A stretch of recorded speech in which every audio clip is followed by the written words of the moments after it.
Soplar sobre la herida. Hacemos soplar sobre la herida. Padre Jorge Oesterheld, Isabel Pisano. Soplar sobre la herida.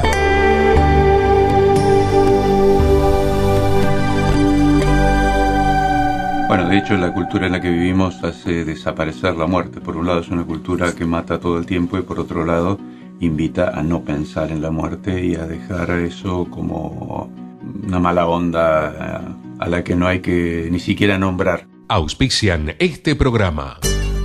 Todos los libros en La Cueva, con todas las tarjetas de crédito.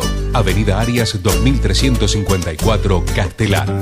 4489-4164 y Avenida San Martín 2651, Caseros. 4734-4440. En La Cueva, con todas las tarjetas de crédito.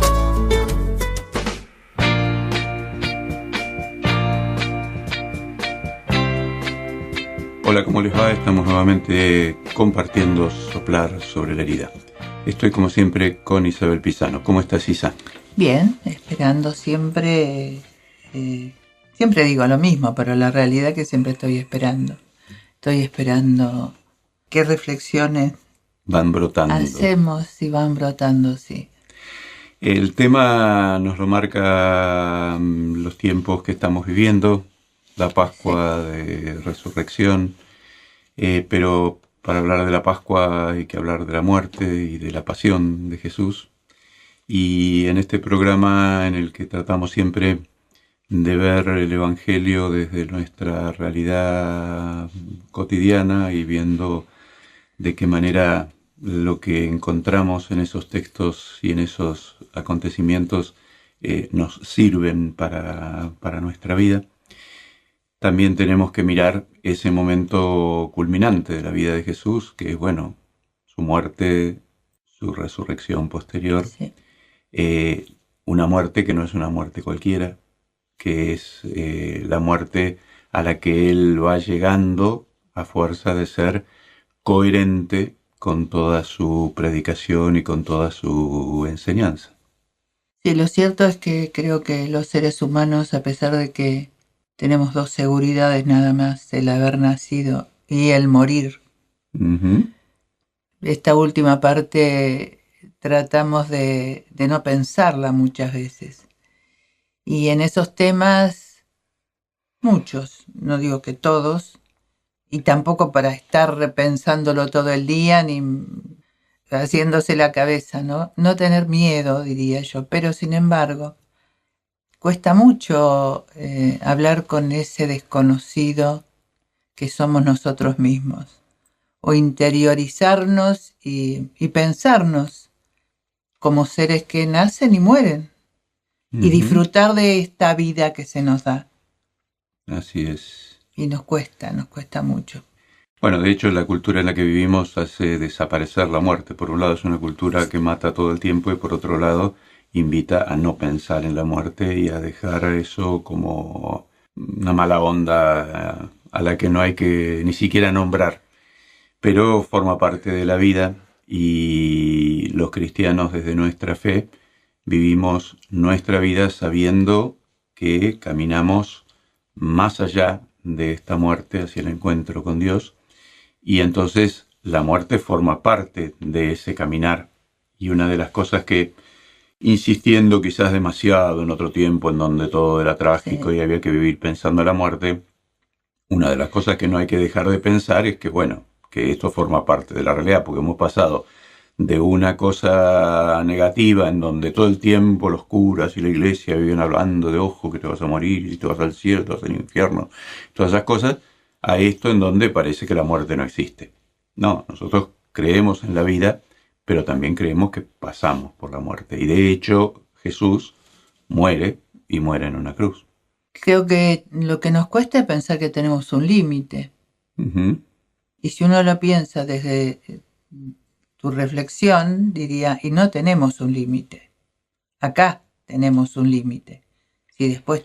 Lo que pasa es que lo que conocemos es lo de acá. Es lo de acá y lo otro es todavía utópico.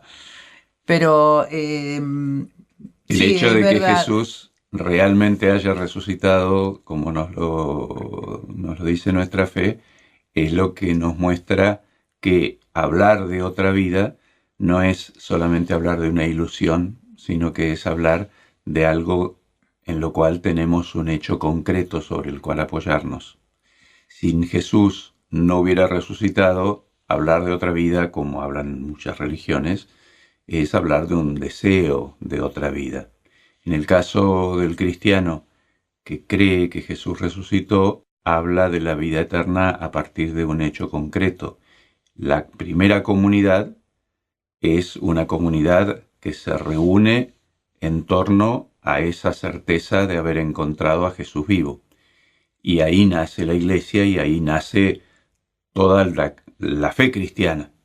La realidad es que cuando esos mismos que se escapan cuando lo matan a Jesús, Sí. que eran una manga de semianalfabetos que están asustadísimos, después vuelven convertidos en gente que tiene una fortaleza y una claridad y una audacia y una valentía impresionante a decir que Jesús está vivo, empiezan la historia nueva empieza ahí, no con la muerte de Jesús y la resurrección de Jesús solamente, sino cuando hay toda una comunidad de gente que dice que realmente está vivo.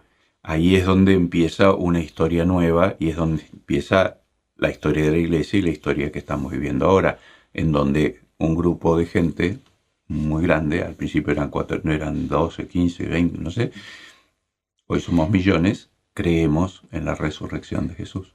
Sí, creemos, pero somos limitados y el temor existe, y el temor al sufrimiento y el temor a todo lo que pueda poner el límite, se me ocurre. Sí, pero es que el que creer no implica que no tenemos miedo, o que Por eso. creer no implica que no vamos a sufrir. El creer es No, creer que todo pero- eso se puede vivir de determinada manera. Y claro, y eso es lo que cuesta tanto. Yo creo que también depende de las edades que uno tenga, ¿no?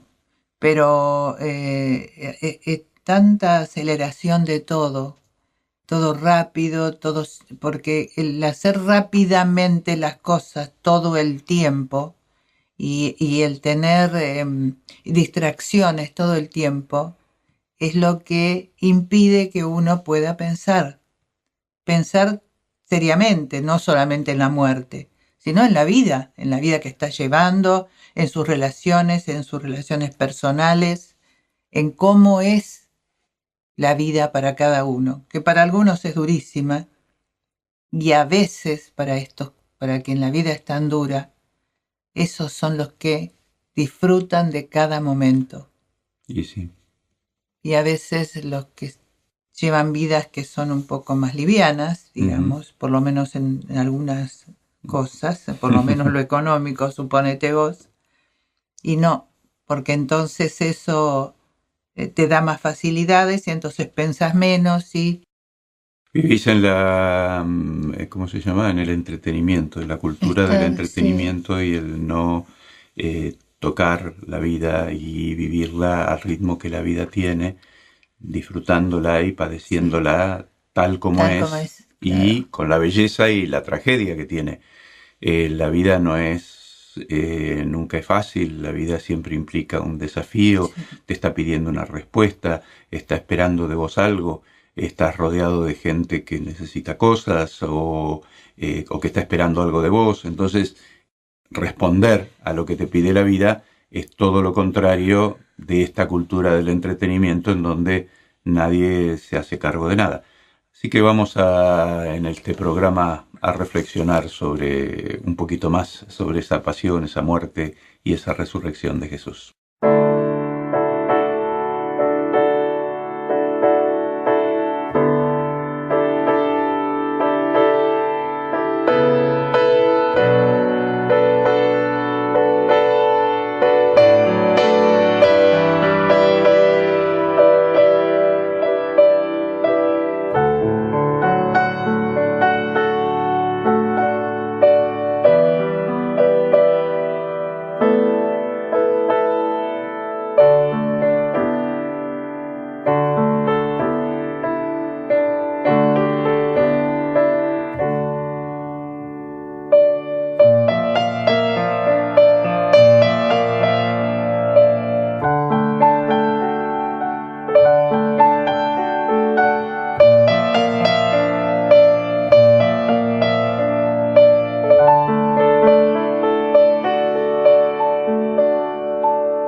Soplar sobre la herida.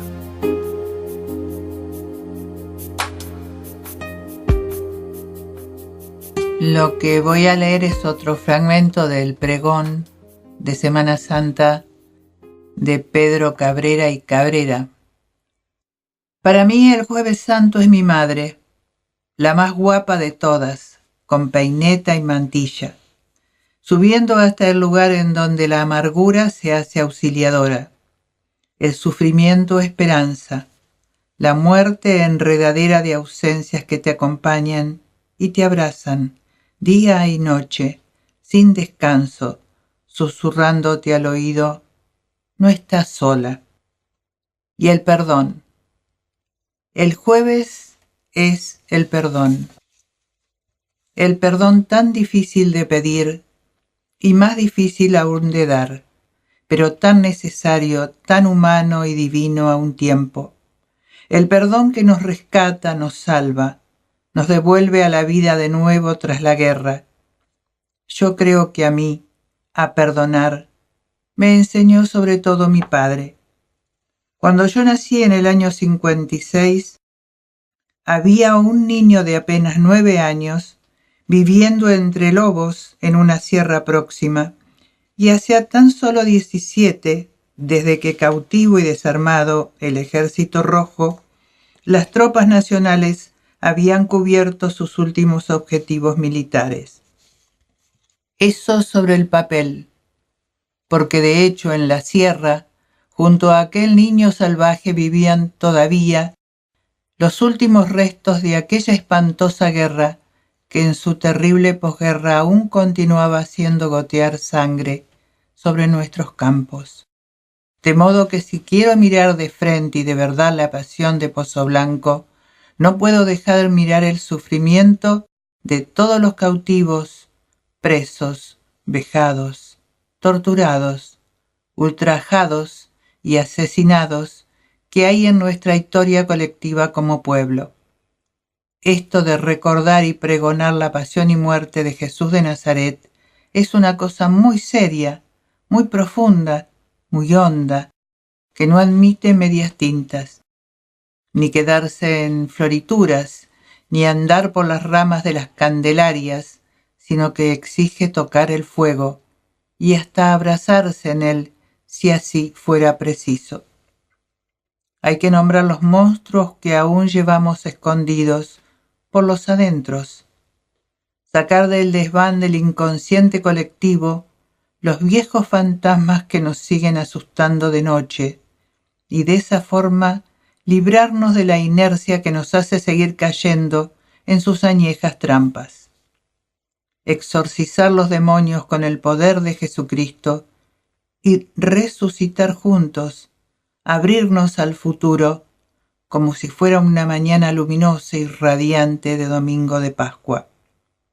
Porque el hecho es que desde los tiempos de Abel, la sangre de los inocentes sigue gritando. Desde aquella primera contienda entre hermanos hasta la última guerra incivil, la sangre inocente derramada a lo largo de la historia nos grita y nos llama a perdonar, a regenerar la sociedad, a renovarnos interior y exteriormente. Y oímos sus gritos, no porque fueran de uno u otro bando, sino porque fueron inocentes. A ambos lados ha habido siempre en las guerras, también en las nuestras, sangre inocente derramada. Toda ella mezclada nos convoca, nos inspira, nos reclama y nos concede la posibilidad de ser fieles a su pasión, a su muerte, a su esperanza renacida, resucitada año tras año.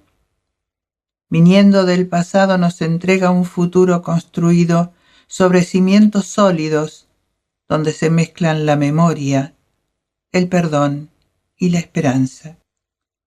Dicen los que saben de procesos de reconciliación tras un conflicto armado, que se necesitan 4 generaciones para lograr cerrar las heridas abiertas. Ahora mismo, en este instante, Están cumpliendo 18 años los bisnietos de los muertos en la guerra. Ya son mayores de edad los nietos de aquellos niños huérfanos. Ellos son la última generación que todavía ha podido escuchar de sus abuelos el relato en primera persona de quienes vivieron aquel período de horror y sufrimiento. Ya son adultos los herederos de los últimos testigos vivos de aquel drama colectivo. Podemos por fin asumir nuestra tarea como generación y disponernos a cerrar el ciclo de guerra-civilismo que desgarró nuestro país durante más de un siglo.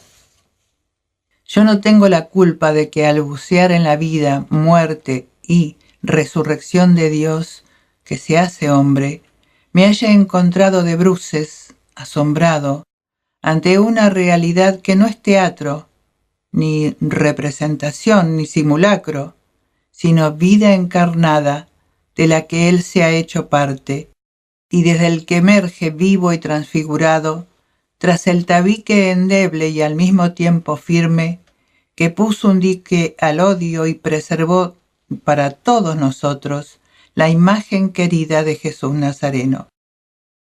Y llegado a este punto, aquí yo pierdo pie definitivamente. Ni me sirven las palabras, ni los recuerdos personales, ni las citas históricas. Jesús Nazareno, permitidme que lo diga así, es toda la Semana Santa pozualbense. Más allá de hermandades o etiquetas, ahí hemos bebido todos. Si la fundación arranca con la predicación de un fraile mínimo en 1605, lo cierto es que bien pronto se vincula a la labor asistencial y caricativa del hospital que fundaran, en 1683, el hermano Diego de Novoa y la venerable Marta Peralbo, otra vez la mujer. Ahí continuamos, devoción y caridad, rezos y trabajo en favor de los más pobres, expresión de fe y construcción de una sociedad a la medida del reino que predicó Jesús. O si prefieren, procesiones y servicio al otro, cofradía y hospital. Ahí nos reconocemos todos, hermanos de Jesús y cofradía de soldados romanos y penitentes sayones. Ahí nos sabemos unidos y peculiares cada uno, mucho mejor que en cualquier liturgia, desfile o representación, en el fruto milagroso de amor y servicio que han de dar todas estas devociones. No creo yo que pueda tener sentido alguno celebrar la Semana Santa si no es para seguir haciendo 2000 años después lo mismo que hizo Jesús en su día.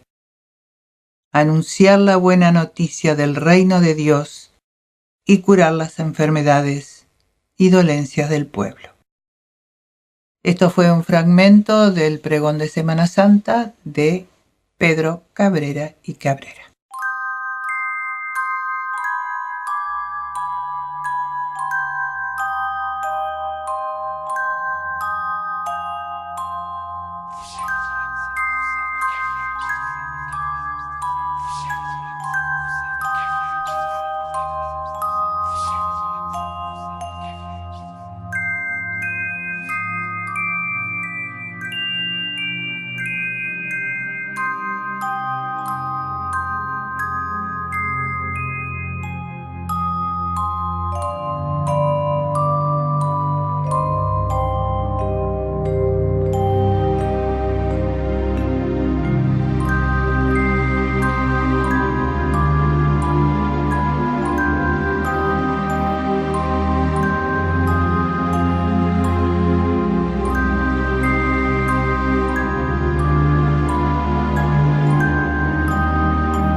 La muerte tiene esto de oscuro y de misterioso para nosotros, pero también te va diciendo todos los días: este es tu tiempo.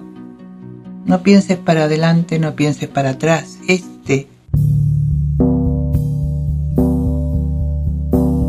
Soplar sobre la herida. Realmente no puedo dejar de decir que estos textos de Pedro José Cabrera, que es un amigo muy entrañable que vive en España, que es profesor universitario en España, él a través de internet escuchó los programas anteriores que usamos también, partes del pregón que él hizo en su pueblo, Pozo Blanco, y me mandó un mail diciéndome que, bueno, agradeciéndome que hubiéramos usado su material en los programas anteriores, hablando de Cuaresma y de Semana Santa, y diciéndome que los iba a escuchar en Pozo Blanco cuando fuera esta Semana Santa. Y en estos días lo habrá escuchado, como seguramente escuchará esto también que estamos haciendo ahora. Qué loco, ¿no? Que alguien haga algo en Semana Santa en Andalucía, cerquita de Córdoba, es el pueblo de Pozo Blanco. Nosotros lo tomemos acá un par de años después y él vuelva a escucharlo en su pueblo, y conociéndolos debe haberlo escuchado con muchos amigos, y que la misma palabra vuelva a sonar, ese ida y vuelta maravilloso, que en realidad es lo que está ocurriendo desde hace 2000 años con el Evangelio. Los cristianos, después de la muerte y la resurrección de Jesús, se empezaron a contar unos a otros las anécdotas de Jesús, las frases que Jesús había dejado grabadas en sus corazones. Los evangelios, que se escribieron como 60 o 70 años después de la muerte y la resurrección de Jesús, es la recopilación de todas esas frases, de todos esos recuerdos de una comunidad que se iba contagiando una a otra, las distintas comunidades, esos recuerdos de Jesús. Cuando nosotros creemos en Jesús, lo hacemos apoyados en el testimonio de esa gente que vivió de esa manera. Por eso es inseparable la fe en Jesús de la fe en la Iglesia, porque nosotros de ningún otro lugar hemos recibido la buena noticia de Jesús. Nosotros hemos recibido en realidad la buena noticia que nos han contado los discípulos de Jesús.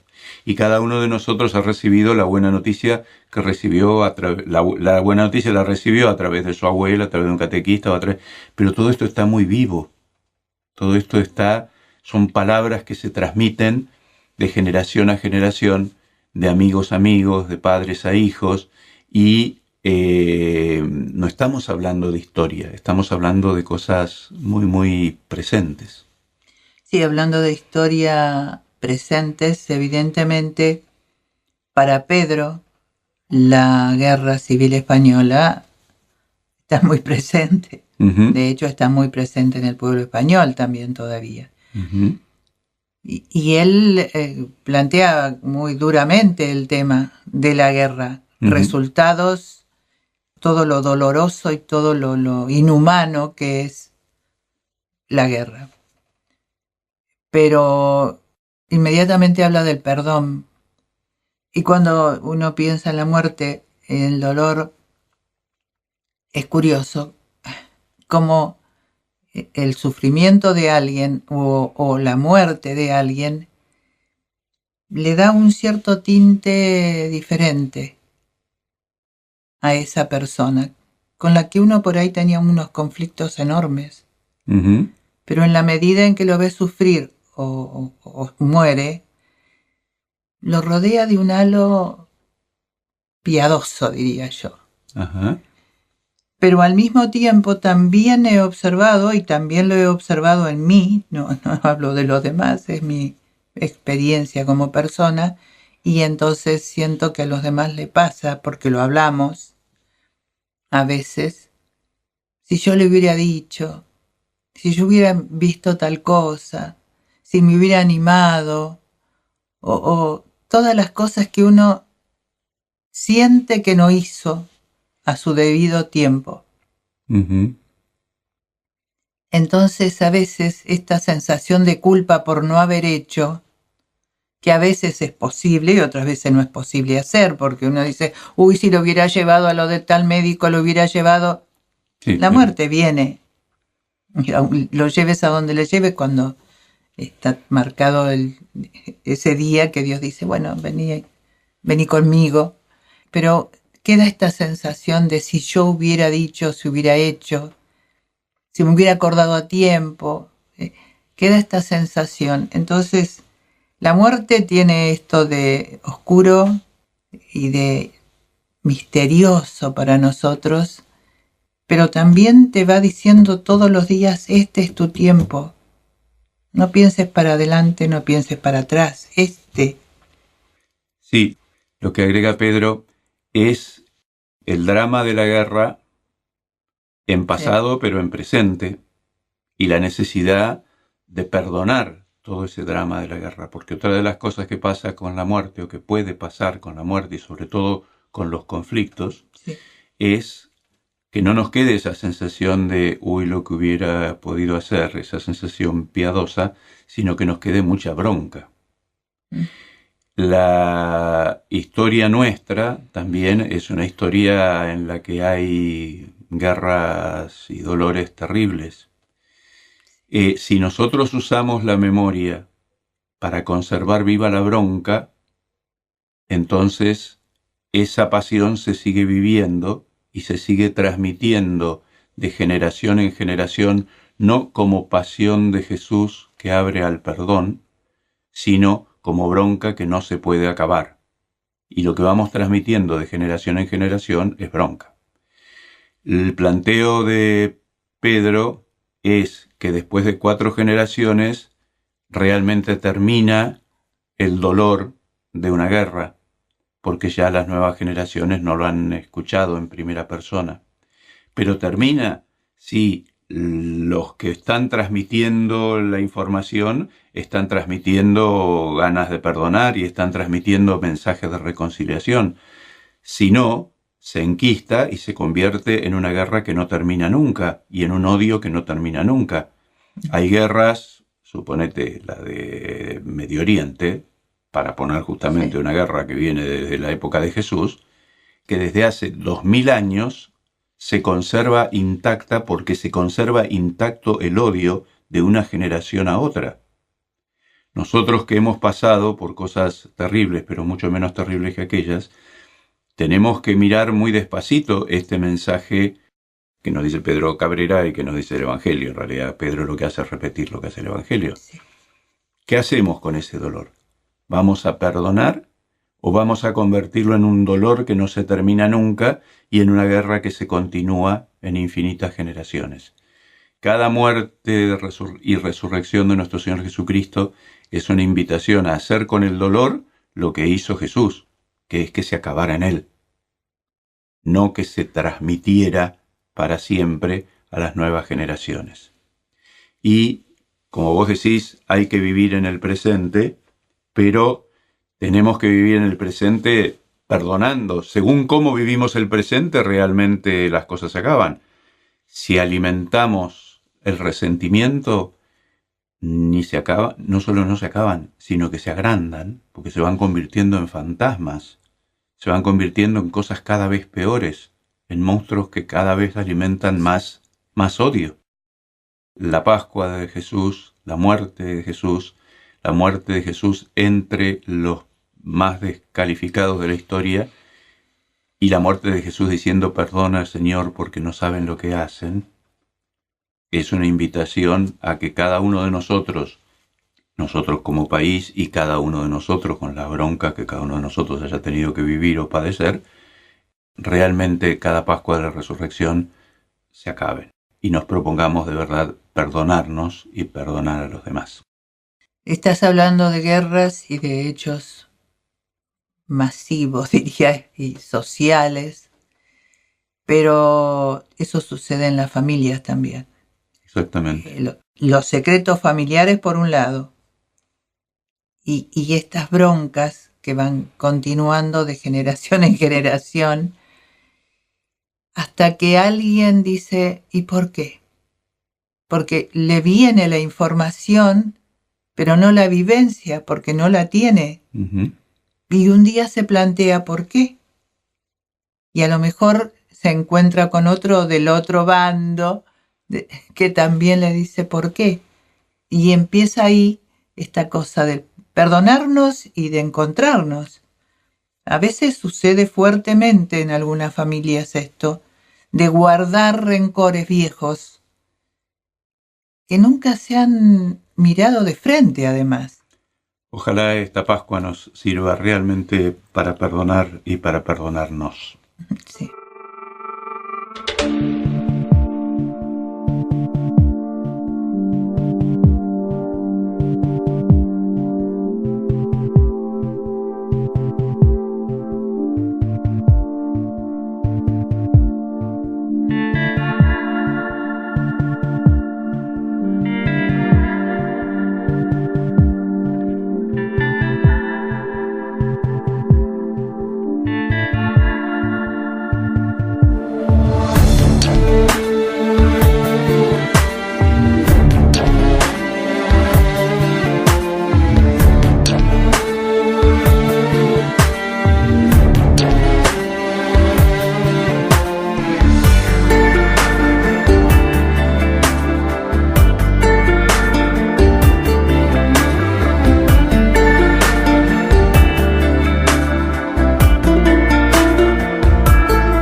Soplar sobre la herida.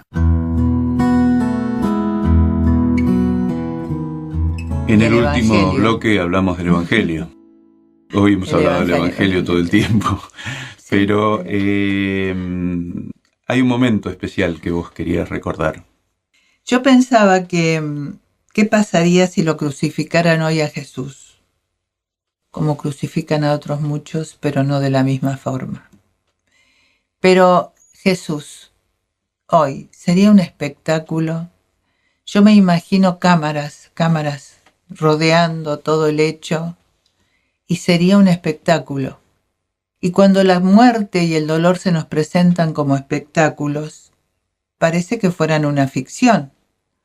Pero no era, ni fue una ficción, ni lo es hoy. Sigue siendo, el hecho existió y no fue una ficción. Pensaba también que con esto de escaparnos del dolor y de evitarlo como uno puede, leía que Jesús venía de hacer milagros, de la multiplicación de los panes y de curar al ciego de Betsaida. Y Jesús en un momento les pregunta a los discípulos qué piensa la gente de él. Y le dicen varias cosas. Y Jesús le dice, ¿y ustedes qué piensan de mí? Y entonces Pedro responde que vos sos el Mesías. Y después empieza Jesús a plantearles y a decirles que no falta tanto tiempo para que él sea apresado, torturado, hasta morir en la cruz. También les dice, pero voy a resucitar. Le cuenta todo. Y a Pedro parece que no le gusta mucho esto, y entonces lo llama aparte a Jesús. El texto dice que lo reprende. Le habrá dicho, no digas esas cosas, ¿qué estás diciendo? Y entonces Jesús le dice que él es la tentación, que se ponga detrás de él, porque tiene ambiciones o pensamientos que no son de Dios, sino de los hombres. Después todo sigue. Pero a Pedro tampoco le gustaba ver a Jesús, ni pensarlo como ser sufriente. Él esperaba otra cosa. Ahí hay en esa escena un matiz que se nos puede escapar. El Evangelio era llamado en las primeras comunidades el camino. El discípulo es aquel que sigue a Jesús por el camino. Que Pedro lo sacara a Jesús del camino para decirle no diga eso, y que Jesús lo volviera a poner en el camino, diciéndole que vaya atrás mío, está cargado de una enseñanza muy importante para las primeras comunidades y para nosotros, por supuesto. Nos salimos del camino, nos salimos del Evangelio, nos salimos del lugar de discípulo cuando pretendemos una religión sin sufrimiento, una religión sin dolor, una religión mágica en donde la fe me soluciona todos los problemas. Volvemos al camino y nos ponemos en el lugar de discípulo cuando entendemos que Dios no es un salvoconducto que me soluciona todos los problemas, sino que creer en Dios no me ahorra padecer lo que haya que padecer y esforzarme lo que haya que esforzarse. El cristiano tiene una fe profundamente encarnada y llena de vida, y estar en el camino, estar en el Evangelio, estar en ser un discípulo, es aceptar esto que es esencial en nuestra fe cristiana, porque si no, no tenemos fe, tenemos ilusiones y fantasías sobre una fe que sirve para tapar agujeros, para explicarnos todo lo que no nos podemos explicar. Con respecto a lo primero que decías de cómo hubiéramos convertido probablemente la muerte de Jesús en un espectáculo con cámaras de televisión. Las cámaras de televisión en la época de Jesús estaban en Roma. Jerusalén era para Roma lo que ahora debe ser para alguien que vive en Nueva York o en Washington, una aldea perdida en el medio del África. Nada. Ni se enteraron. Hoy en día, en las aldeas perdidas en África, muere Jesús. Y en muchísimos lugares muere Jesús, lejos de las cámaras de televisión. Las cámaras de televisión están apuntando para otro lado, y el entretenimiento no es mirar para el lado de Jesús. Lo curioso es que cuanto más miramos para otro lado, más construimos una sociedad de guerra, de competencia y de enojo que no se va nunca. Yo entiendo lo que decimos cuando decimos si a Jesús lo mataran en esta época, pero en realidad lo que hay que decir es a Jesús lo están matando en esta época y estamos mirando para otro lado. También muchas veces quienes vamos a misa todos los domingos, porque ahí convertimos a veces en un espectáculo la muerte de Jesús y la vaciamos de contenido real. Cuando yo celebro toda la Pascua sin estar dispuesto a modificar en nada mi relación con mi hermano o mi vínculo con la comunidad, estoy celebrando algo vacío. Estoy celebrando un acontecimiento histórico. Si yo lo vivo en presente, eso interpela mi presente y mi manera de vivir ahora, de perdonar, de relacionarme, de trabajar por la justicia o por lo que fuera. El tema del camino es interesante porque en realidad el mensaje evangélico es para vivir. No trae ninguna cosa extraña. Es decir, que en realidad el camino es la vida. La vida te va a traer dolores y alegrías. Y Jesús va poniendo su vida por delante y te va mostrando cómo vivir, qué son las cosas básicas para vivir en esta vida que es la que tenemos. Por otro lado, entonces, digo, la pregunta, cuando decís, si vaciamos de contenido, los que vamos a misa todos los domingos y demás, vaciamos de contenido lo que significa, tenemos que hacernos nosotros la pregunta que le hacemos a la gente. ¿Y quién es Jesús para mí? Uh-huh. Todos los días, a cada rato, cuando nos das ganas de no hacer nada, cuando no queremos ver que antes de ir a comulgar tengo que pedirle perdón a mi hermano. Y eso lo dice la palabra de Dios, no lo digo yo. Eso se sabe. Primero, antes de la ofrenda, ve a reconciliar. A reconciliarte si con tu hermano tiene algo contra ti, no si vos tenés algo con tu hermano, claro, sino si tu hermano tiene algo contra ti. Claro, y pedir perdón sería. Bueno, la Pascua es la resurrección de Jesús que atravesó las puertas de la muerte y nos permite hablar de todas estas cosas con esperanza, con muchísima esperanza.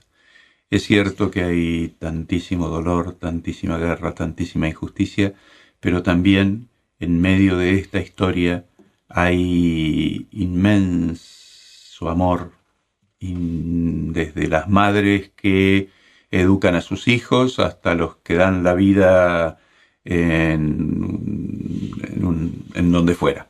Sí. Pero lo que realmente mueve la vida y mueve la historia es esa capacidad de amor y de perdón que tiene el ser humano, y lo que la detiene es no perdonar, quedarnos con el corazón cerrado y no estar abiertos a todas estas cosas que no solamente nos vienen desde los mensajes evangélicos, sino que en realidad coinciden con aspiraciones muy profundas que están en nuestro corazón.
Soplar sobre la herida. Un gesto guardado en el corazón que vuelve transformado en consuelo.